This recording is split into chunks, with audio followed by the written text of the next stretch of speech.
इथे आल्यानंतर इतका चांगला अनुभव एखाद्या NGO कडनं येऊ शकतो हे मी स्वप्नात सुद्धा अपेक्षित केलं नसतं. ते मला इथं मिळालं.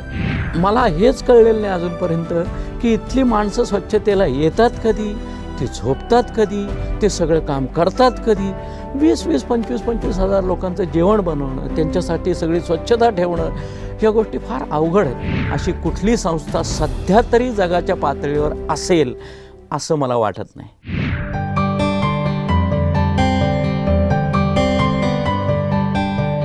नमस्कार, ओम शांती. मी राजेंद्र रघुनाथ उत्तुरकर.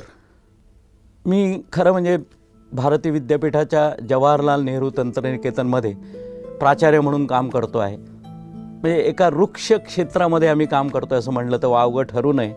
भारतीय विद्यापीठ ही देशातलीच नव्हे तर जगातली एक वाखाणलेली शिक्षण संस्था आहे आणि ह्या संस्थेच्या माध्यमातूनच मला प्रजापिता ब्रह्मकुमारी ईश्वरीय विश्वविद्यालयाशी संपर्क करण्याची फार मोठी संधी मिळाली.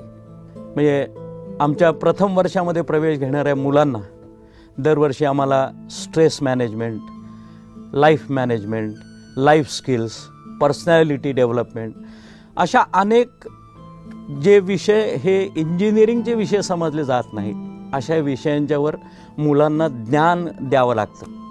आणि हे ज्ञान देण्यासाठी मला असं कळलं होतं की प्रजापिता ब्रह्मकुमारी ईश्वरीय विश्वविद्यालयाचे लोक म्हणजे बंधू आणि भगिनी अतिशय सुंदर व्याख्यानं देतात त्याच्यावर.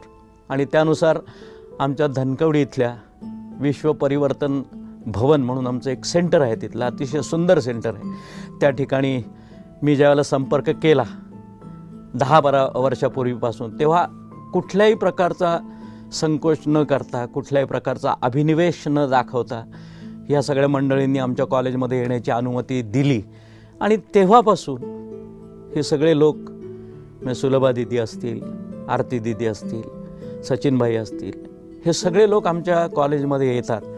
आणि प्रथम वर्षाला प्रवेश घेतलेल्या सगळ्या विद्यार्थ्यांना आजच्या युगामध्ये जे अत्यंत महत्त्वाचे विषय झालेले आहेत, लाईफ स्किल्स कशी आणावीत आपल्या आचरणामध्ये, त्याच्यामध्ये टाईम मॅनेजमेंट कसं करावं, स्ट्रेस मॅनेजमेंट कसं करावं, त्याच्यानंतर पर्सनॅलिटी डेव्हलपमेंट म्हणजे काय, या विषयावर अतिशय सांगोपांग विवेचन ही सारीच मंडळी आमच्या विद्यार्थ्यांसाठी करतात. आणि मला सांगायला अतिशय अभिमान वाटतो की आमच्या सगळ्या विद्यार्थ्यांना याचा खूप फायदा होतो. म्हणजे नुसतं टेक्निकल विषय समजून ते विद्यार्थी जितके चांगले इंजिनियर्स झाले असतील त्याच्या 10 ते 20% जास्त चांगले इंजिनियर्स हेही विषय कळल्यामुळे ते होतात असं माझा स्वतःचा अनुभव आहे. आणि तेव्हापासूनच मी या संस्थानाशी जोडला गेलो. कारण की मी ज्यावेळेला स्वतःबद्दल असा विचार करत होतो की आपण हे जे चाललं आहे चाकोरीबद्ध आयुष्य ते बरोबर आहे का, त्याच्यामध्ये काहीतरी गडबड होते का, तर हो, मला असं जाणवलं की याच्यामध्ये काहीतरी चुकतं आहे. आपण फक्त स्वतःसाठी जगतोय का असा विचार हळूहळू माझ्या मनामध्ये येत होता. कारण समर्थांच्या दासबोधाचाही मी अभ्यास करत होतो. त्याच्यामध्ये त्यांनी ते सांगून ठेवलेले मूर्खांच्या लक्षणामध्ये अनेक मूर्खांची लक्षणं मी वाचली, ती मला स्वतः लागू होत होती. मग ही सगळी लक्षणं जर दूर करायची असतील तर काय करायला पाहिजे, तर अशा कुठल्या तरी संस्थेमध्ये आपण काम करायला पाहिजे की जे सर्वस्वी लोकांच्या भल्यासाठी काम करत आहेत. आणि प्रजापिता ब्रह्मकुमारी ईश्वरीय विश्वविद्यालयाच्यापेक्षा वेगळी अशी कुठली संस्था सध्या तरी जगाच्या पातळीवर असेल असं मला वाटत नाही. युनेस्कोमध्ये if I am not wrong सलग 7 वेळा पारितोषिक मिळवणारी अशी एकमेव NGO ही जर असेल भारतामध्ये तर आपण सगळ्या लोकांनी त्याचा फायदा घेतलाच पाहिजे, नवे त्याच्यासाठी काम केलंच पाहिजे अशी माझी मनापासूनची धारणा आहे. की जे लोक दुसऱ्यांचा विचार करतायत, तळागाळातल्या लोकांच्यासाठी विचार करतायत, ज्या लोकांचं काही नाही, समाजात 2 वर्ग आहेतच, आहेरे आणि नाहीरे. आहेऱ्यांच्याकडे लक्ष देण्याची फारशी गरज नसते, पण नाहिऱ्यांसाठी जे लोक काम करतात आणि त्याच्यामध्ये सगळ्या ह्या बहिणी काम करतात. जगातली एकमेव संस्था अशी असेल की ज्याच्यामध्ये सगळं ॲडमिनिस्ट्रेशन हे सगळं स्त्रिया सांभाळतात. ही फार मोठी गोष्ट आहे असं मला वाटतं की स्त्रियांच्यामध्ये एक जो बारीक बारीक गोष्टी बघण्याचा एक सेन्स असतो. मी जगप्रसिद्ध डिटेक्टिव्ह शेरलॉक होम्स असं म्हणायचा की माझ्या पद्धतीला तुम्ही डिडक्शन असं म्हणा. डिडक्शन म्हणजे ऑब्झर्वेशन अँड रिझल्ट. हे बारीक बारीक ऑब्झर्वेशन, बारीक बारीक डिटेलिंग करण्याचा जो एक गुण सगळ्या स्त्रियांच्यामध्ये असतो, तो त्यावेळेला ब्रह्माबाबांनी कसा माहिती करून घेतला असेल आणि त्यानुसार ही जबाबदारी कशी सगळ्यांच्यावर दिली असेल याचा नुसता विचार जरी केला तरी धन्य वाटतं. आणि या सगळ्या स्त्रिया, या सगळ्या भगिनी इतकं मोठं काम चालवत आहेत. आता मी इथं माउंट आबूला आलेलो आहे गेल्या 2-3 दिवसापूर्वी. येताना माझ्या मनामध्ये खूप शंका होत्या की आपण चाललो आहे, 10-12 हजार लोक असणार, मग तिथं आपली सोय कशी लागणार, काय होणार, हे मराठी मध्यम वर्गाला जे सगळे प्रश्न पडतात ते माझ्याही मनात होते. म्हणजे याच्यात चुकीचं काही नाही. पण इथे आल्यानंतर इतका चांगला अनुभव एखाद्या NGOकडनं येऊ शकतो हे मी स्वप्नातसुद्धा अपेक्षित केलं नसतं. ते मला इथं मिळालं. म्हणजे आम्ही इथं यायच्या वेळेला आमची रूम कुठे असेल, तिथे कसं जायचं असेल, त्याच्यासाठी रजिस्ट्रेशन कसं करायचं असेल, या अतिशय बारीक बारीक गोष्टी आम्हाला कुठलाही त्रास सहन न करता मिळाल्या. की कुठल्याही प्रकारचा वेळेचा अपव्यय न होता तुम्ही पोचल्याबरोबर तुमच्या ठिकाणी तुम्हाला पोचवलं जातं आहे, अतिशय व्यवस्थित तुम्हाला मार्गदर्शन केलं जातं आहे. या गोष्टी फार अवघड येतो करण्यासाठी. म्हणजे ह्याला जे मॅनेजमेंट लागतं, ह्याला जे व्यवस्थापन लागतं, त्याच्यामध्ये प्रत्येक बारीक बारीक गोष्टीचा विचार हा या लोकांनी किती केलेला आहे हे पहिल्या झलकीतच आम्हाला कळलं. आणि त्यानंतर प्रत्येक गोष्टी इतकी सुविहित आहे, इतकी सुव्यवस्थित आहे. साधी जेवणाची गोष्ट घ्या, रोज सकाळचा नाश्ता, दुपारचं जेवण, संध्याकाळचं जेवण हे इतक्या व्यवस्थित पद्धतीने केलेलं असतं. म्हणजे अतिथी देवो भव म्हणजे काय हे इथं आल्यानंतर आम्हाला खरंच कळलं. की प्रत्येक बंधू असेल, भगिनी असेल, आमच्या जवळ येऊन विचारतात की तुम्ही जेवलात का, काय केलं, जेवलात का नाही. ही गोष्ट फार साधी वाटते हो, पण ती ज्यावेळेला तुम्ही 10-12 हजार लोकांच्या मध्ये असता, 20-25 हजार लोकांच्या मध्ये असता, त्यावेळेला ती खूप महत्त्वाची ठरते असं मला मनापासून वाटतं. इथली स्वच्छता ही तर वाखाणण्यासारखी गोष्ट आहे. म्हणजे मला हेच कळलेलं नाही अजूनपर्यंत की इथली माणसं स्वच्छतेला येतात कधी, ती झोपतात कधी, ते सगळं काम करतात कधी. 20-20, 25-25 हजार लोकांचं जेवण बनवणं, त्यांच्यासाठी सगळी स्वच्छता ठेवणं, या गोष्टी फार अवघड आहेत.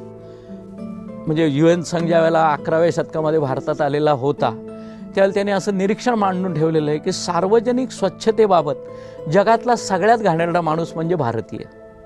आज जर तो इथं आला असता तर त्याला हे विचार बदलावे लागले असते. इथल्या ज्या सोयी आहेत त्या इमॅक्युलेट आहेत, इतक्या सुंदर आहेत. म्हणजे कुठल्याही प्रकारचा अभिनिवेश न दाखवता लोक ही सगळं काम हे माझं काम आहे असं समजून करतात. ही फार जगावेगळी गोष्ट आहे असं मी समजतो. कारण की आपण बघतो लोकांना कुठलंही काम केलं त्याचं क्रेडिट पाहिजे असतं, त्याचं श्रेय पाहिजे असतं. इथे असं काही नाही हो. लोक सहज कामं करतायत, हसतमुखाने कामं करतायत आणि इतक्या लोकांसाठी झटतायत. हीच माझ्यासाठी एक फार वेगळी आणि फार अनुभवाची गोष्ट होती की जी मला गेल्या 3 दिवसात अनुभवायला मिळालेली आहे. आणि सगळे वक्ते जे आहेत ते अप्रतिम आहेत. त्यांच्याबद्दल काय बोलावं तितकं थोडंच आहे. म्हणजे जगविख्यात वक्ता ज्या आहेत या सगळ्या संस्थेच्या, त्या शिवानी दीदींचं काल प्रवचन ऐकण्याचा आम्हाला सुवर्णयोग लाभला. त्यांना भेटण्याचा त्याहून मोठा योग लाभला. साधुत्वाची प्रचिती येते म्हणजे काय होतं हे प्रजापिता ब्रह्मकुमारी ईश्वरीय विश्वविद्यालयाच्या प्रत्येक माणसाकडे बघितलं की कळतं. आज आम्ही जयंती दीदींना पण भेटलो. त्यांच्याकडे बघितल्यानंतर तर मातृत्व म्हणजे काय असतं ह्याच्या पलीकडची दुसरी कुठली भावनाच माझ्या मनामध्ये येत नाही. One of the greatest leaders त्यांच्याकडे बघितल्यानंतर म्हणजे इतकं सुंदर त्यांनी काय काय गोष्टी सांगितल्या की त्यांचा कसा संपर्क आला, किती लहान वयामध्ये त्यांच्यामध्ये ही अनुभूती होती की मला काहीतरी वेगळं करायचं आहे, की जी आजकालच्या जगामध्ये सामान्य माणसाला असणं ही दुरापास्त गोष्ट आहे की जी समजत नाही. मी साने गुरुजी ज्याला आचार्य अत्र्यांच्याकडे आले होते त्या आचार्य अत्र्यांनी त्यांच्याबद्दल असं लिहून ठेवलेलं आहे की साने गुरुजींच्या साधेपणामुळं मी भांबावून गेलो.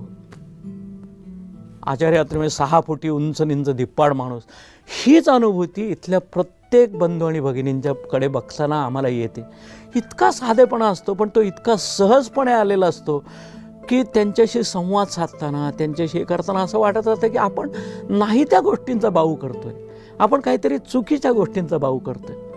त्यामुळे जे काही तत्त्व, जी काही तत्त्व प्रजापिता ब्रह्मकुमारी ईश्वरीय विश्वविद्यालयाने आपल्याला दिलेली आहेत तीच आजच्या जगात मनुष्याला तारून नेतील याच्यावर माझा अगदी ठाम विश्वास आहे। जी माणसं मोठी होतात त्यांची विजन्स फार मोठी असतात, त्यांची स्केल्स फार मोठी असतात। हे एक या संस्थांमध्ये मला बघायला मिळालं की किती मोठ्या प्रमाणावर कुठल्याही गोष्टीचा विचार केला जातो की या लोकांनी जे काय काम आपल्यासाठी सुरू केलं ना आपण सगळ्यांनी याचा लाभ घेतला पाहिजे। मी त्यांचा साधेपणा, त्यांचं डेडिकेशन, म्हणजे समर्पण वृत्ती किती असावी हे इथल्या प्रत्येक माणसामध्ये मला दिसतं। ह्या संस्थेमध्येच मला असं कळलं की दर 5000 वर्षांनी हे सगळी सायकल बदलते, हे सगळं चक्र बदलतं। आता कलियुग आहे आणि त्याच्याबरोबर संगमयुगाचं पण काय आता शेवटचे संहाराचंही काम चालू आहे आणि निर्माणाचंही काम चालू आहे। त्या निर्माणाच्या कामाला जर गती यायची असेल, जर अतिशय चांगल्या पद्धतीने ते काम व्हायचं असेल, ब्रह्मकुमारी ईश्वरीय विश्वविद्यालयासारखी दुसरी संस्थाच नाही असं माझं मत आहे की जी संस्था आज 140 देशांमध्ये पसरलेली आहे। बरं ह्याच्यात काही असं नाही की तुम्ही आमच्याकडे याच मग तुम्ही आम्हाला देणग्या द्या, तुम्ही आम्हाला हेच करा, असं काही नाही हो। नुसतं तुम्ही या आणि आम्ही जे सांगतोय त्याच्यावर विचार करा असंच हे लोक सांगतात। या ठिकाणी मला माझ्या सगळ्या तरुण मित्रांना हे सांगायचं आहे की तुम्ही इंजिनिअरिंगमध्ये शिकत असता, इंजिनिअरिंगमुळे तुम्हाला रोजची भाजी भाकरी मिळते, त्यामुळे तुम्हाला नोकरी मिळते, पण तेवढंच पुरेसं नाही आहे। जर ते काम तुम्ही वारंवार करत राहिलात, इंजिनिअरिंगचं काम असं आहे की एक ना एक दिवस ते मोनोटोनस होणारच, त्याच्यात एकसारखेपणा येणारच। मग त्यावेळेला तुमचं मन कदाचित तुम्हाला वेड्या वाकड्या मार्गाला घेऊन जाऊ शकतं। आणि असं म्हणतात की जिथं विज्ञान संपतं तिथं अध्यात्म सुरू होतं। आणि म्हणून आपल्या सगळ्यांनाच, मग तो लहान असो, मोठा असो, मध्यमवयीन असो, म्हातारा असो, प्रत्येकाला या अध्यात्मविद्येची अत्यंत गरज आहे, जी तुमच्या मनाचा समतोल साधण्यासाठी तुमचा अतिशय मदत करते। अतिशय साधी छोटी छोटी तत्त्व या अध्यात्मविद्येमध्ये आपल्याला सांगितली जातात। लोकांशी चांगलं वागा, हे कशाला कोणाला सांगायला लागतं का? आपण लहानपणापासून ते करत असतो, पण त्याची अंमलबजावणी करणं हे अवघड असतं।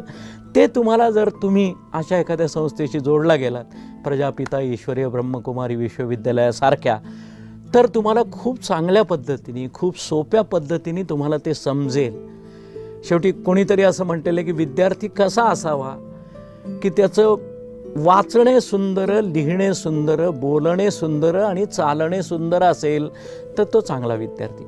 मी स्वतः या संस्थेशी खूप उशिरा जोडले गेलो, पण आज मला कळतंय की मी किती चांगल्या गोष्टी किती आधी शिकायला पाहिजे होत्या। त्याला कदाचित उशीर होत असेल, काय प्रॉब्लेम नाही, डझंट मॅटर, काय हरकत नाही। त्याच्यावर अजून अभ्यास मी करेन, त्याच्यामध्ये अजून पुढे जाण्याचा प्रयत्न करेन, पण जितक्या लवकर तुम्ही सुरुवात कराल तेवढे तुम्ही जास्त चांगले व्हाल। मुलगा एका म्हाताऱ्या माणसाला विचारतो की मी काय करू, तर तो म्हातारा माणूस त्याला सांगतो तू चांगला माणूस होण्याचा प्रयत्न कर, कारण की ह्या क्षेत्रात सगळ्यात कमी कॉम्पिटिशन आहे। आणि आपण तेच बघत असतो की ज्या क्षेत्रात कमी कॉम्पिटिशन आहे तिथे आपण गेलो तर आपलं आयुष्य खूप चांगलं होतं, खूप छान होतं। जरूर आपण प्रजापिता ईश्वरीय ब्रह्मकुमारी विश्वविद्यालयाशी स्वतःला जोडून घ्या, त्यांचे चांगले विचार समजावून घेण्याचा प्रयत्न करा, त्याच्यावर विचार करा, त्या विचारातनं अजून चांगले विचार फोफावू देत की ज्यामुळे सगळं समाजमन जागृत होईल आणि हा समाज एक अतिशय चांगला, की जसं म्हटलं जातं की बाबा के मीठे बच्चे, त्याप्रमाणे सगळं समाज होईल अशी आपण सगळेजण आशा करूया। ह्या भरतवाक्याने मी थांबतो। धन्यवाद।